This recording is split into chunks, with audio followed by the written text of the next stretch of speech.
Maintenant, entre Burundais, je crois, et je n'hésite pas à cela, que l'unité nationale est une réalité. C'est une réalité, pourquoi? D'abord, je peux faire une analyse sur ce qui nous divisait. C'était quoi? D'abord, quand il n'y a pas un père de famille, quand on frappe à un berger, les moutons se dispersent. Des Burundais se sont dispersés parce qu'il n'y avait pas le maître. Vous savez comment ça s'est passé dans notre histoire? Avant, les Burundais étaient unis. C'était comme une famille. La preuve est que chaque année, ils se rassemblaient chez le parent, le roi. Le roi était le symbole de l'unité nationale. Si il y avait des gens qui venaient de l'Est, de l'Ouest, du Nord, du Sud, du Centre, qui s'acheminaient, qui convergeaient vers le palais royal pour fêter le Muganuro, ça montre très bien que c'était des enfants qui allaient chez les parents. Donc, le Burundi, d'abord, était composé d'un peuple uni. Nous sommes un seul peuple parce que nous parlons la même langue, nous avons une même culture, nous vivons en symbiose. En tout cas, il est très difficile de distinguer les Burundais. Vous vous souvenez, quand les traîtres des esclaves venaient, le Marisa quand il venait, les Burundais se sont unis et ils ont dit que personne ne nous soit enlevé.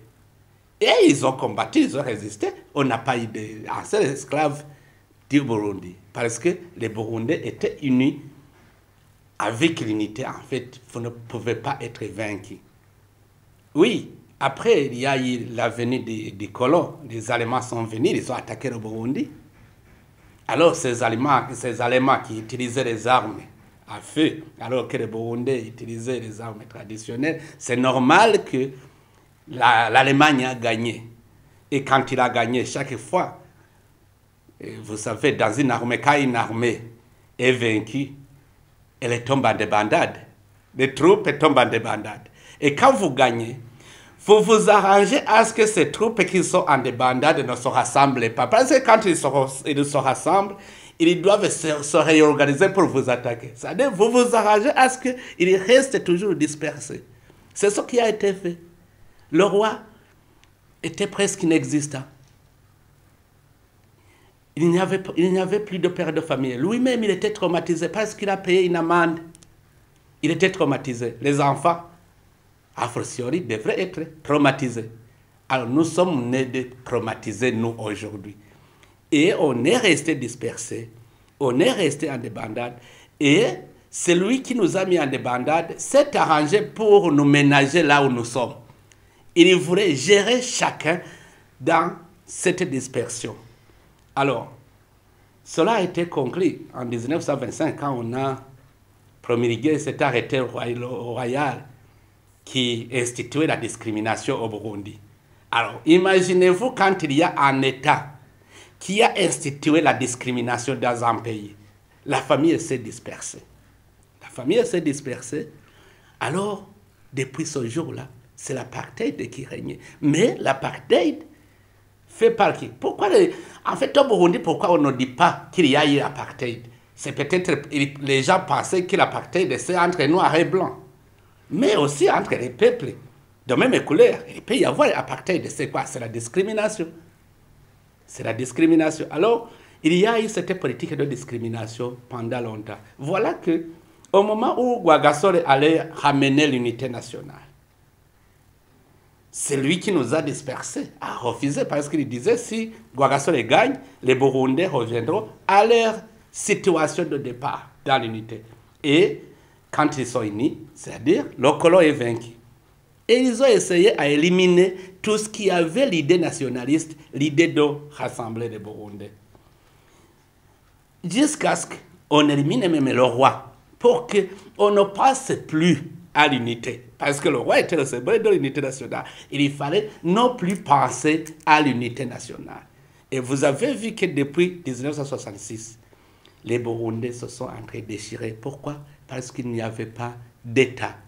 En fait, l'autorité de l'État, c'est celui qui est le symbole de l'unité nationale. Alors, quand vous êtes un groupe qui se nomme les représentants de l'État, mais qui disent qu'il y a une partie de la population à délaisser, c'est-à-dire cette population, surtout que la grande majorité de la population burundaise était délaissée.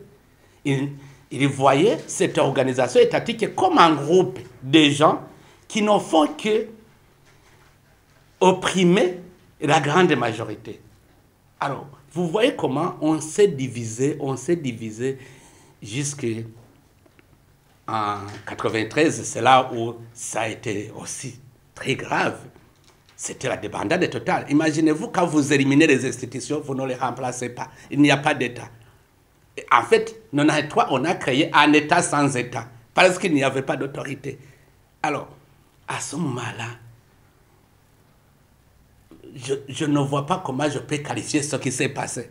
En tout cas, il n'y avait pas de Burundi en réalité. Et pour revenir à l'unité, il a fallu un rapprochement des politiciens pour commencer à penser au Burundi. Burundi en tant que pays. Penser Burundi. À ce moment-là, quand on a commencé à penser Burundi, c'est là où on a commencé le rapprochement. Et en 2005, c'est là où le CNDD-FDD a été choisi comme parti qui va diriger les affaires du pays.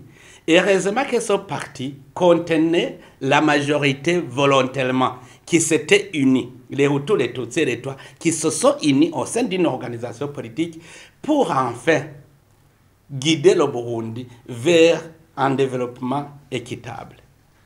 Alors aujourd'hui, je peux dire que l'unité du Burundi est une réalité. Parce que, de un, il n'y a plus de discrimination entre les Hutus et les Tutsis et les Tutsis. Deuxièmement, même les religieux se respectent. On respecte l'idéologie des uns et des autres. Les partis politiques se respectent. En tout cas, il n'y a pas un parti politique qui est persécuté. Je vois quand nous nous rencontrons dans des réunions, on vient pour contribuer à ce qui puisse stabiliser notre pays.